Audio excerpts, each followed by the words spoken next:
মার্কিন president Donald Trump নাকি জানতেন যে কুখ্যাত যৌন অপরাধী জেফ্রি এপস্টাইনের ফাইলে তার নাম রয়েছে। বুধবার এমনটাই জানা গিয়েছে মার্কিন সংবাদ মাধ্যম ওয়াল স্ট্রিট জার্নালের একটি প্রতিবেদনে। সেই আবহেই তড়িঘড়ি বিবৃতি দিয়ে হোয়াইট হাউস জানালো খবরটি আদ্যোপান্ত ভুয়ো। শুধু তাই নয়, হোয়াইট হাউসের দাবি দীর্ঘদিন ধরে রিপাবলিকানদের বিরুদ্ধে ষড়যন্ত্র চালাচ্ছেন প্রাক্তন প্রেসিডেন্ট বারাক ওবামা। এসব তারই ফল। সাম্প্রতিকতম বিতর্কের সূত্রপাত গত সপ্তাহে। ওয়াল স্ট্রিট জার্নালের একটি রিপোর্টে দাবি করা হয় এপস্টাইনকে নগ্ন মহিলার ছবি এঁকে পাঠিয়েছিলেন ট্রাম্প। 2003 সালে এপস্টাইনের 50তম জন্মদিনে চিঠি লিখে এভাবেই শুভেচ্ছা জানিয়েছিলেন তিনি। সেই থেকে নতুন করে সমালোচনা শুরু হয়। এর মাঝে বুধবার নতুন করে একটি রিপোর্ট প্রকাশ করে ওয়াল স্ট্রিট জার্নাল। তাতে দাবি করা হয় মার্কিন অ্যাটর্নি জেনারেল প্যাম বন্ডি মে মাসে ট্রাম্পকে জানিয়েছিলেন যে এপস্টাইন ফাইলগুলিতে বেশ কয়েকবার তার নামের উল্লেখ রয়েছে। যদিও এই দাবিটি নতুন নয়, এর আগেও বিভিন্ন মহলে দাবি করা হয়েছে কুখ্যাত যৌন অপরাধীর মামলার ফাইলে তার নাম থাকার কথা ট্রাম্প আগে থেকেই জানতেন।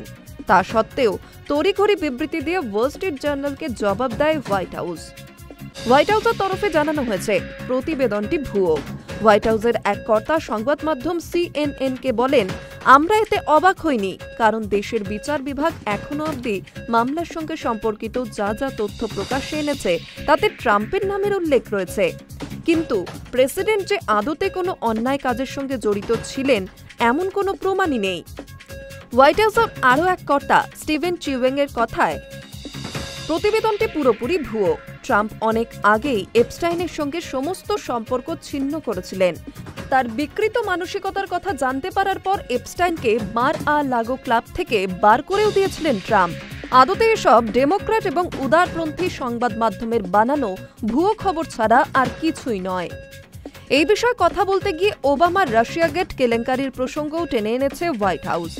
ট্রাম্পের গোয়েন্দা প্রধান তুলসি গ্যাবার্ড হোয়াইট হাউসের এক সাংবাদিক বৈঠকে দাবি করেন ওবামা প্রশাসনের সবচেয়ে ক্ষমতাধর ব্যক্তিরা রাজনৈতিক অস্ত্র হিসেবে গোয়েন্দা তথ্যকে ব্যবহার করেছিলেন। 2016 সালে ট্রাম্পের জেতা রুখতে এমনটাই করেছিলেন তারা। 2016 সালের প্রেসিডেন্ট নির্বাচনকে প্রভাবিত করার নেপথ্যে নাকি হাত ছিল রাশিয়ারও। এর আগেও অবশ্য ওবামার বিরুদ্ধে একাধিকবার রাষ্ট্রদ্রোহের অভিযোগ তুলেছেন ট্রাম্প। তবে এবারের দাবির পর থেকে নানা মহলে জল্পনা শুরু হয়েছে। এপস্টাইন ফাইলের দিক থেকে নজর ঘোরাতেই নাকি মূল প্রসঙ্গ থেকে সরে গিয়ে ওবামার দিকে আঙুল তুলছে ট্রাম্প প্রশাসন। দীর্ঘদিন ধরে চলা এপস্টাইন মামলা নিয়ে আমেরিকার সাম্প্রতিক রাজনৈতিক পরিস্থিতি সরগরম। তবে এই মামলায় এখনো পর্যন্ত ট্রাম্পের বিরুদ্ধে কোনো গুরুতর অভিযোগ প্রকাশ্যে আসেনি। ট্রাম্পও দাবি করেছেন এপস্টাইন তরুণীদের যৌন নির্যাতন করতেন, সেই সম্পর্কে তার কোনো ধারণা ছিল না। এমনকি ট্রাম্প এবং এপস্টাইনের সম্পর্ক অস্বীকার করেছে হোয়াইট হাউসও। ইতিমধ্যে ওয়াল স্ট্রিট জার্নালের বিরুদ্ধে মানহানির মামলাও করেছেন ট্রাম্প। দাবি করেছেন $1,000 কোটি, ভারতীয় মুদ্রায় যা 86,000 কোটি টাকারও বেশি। Hi news network.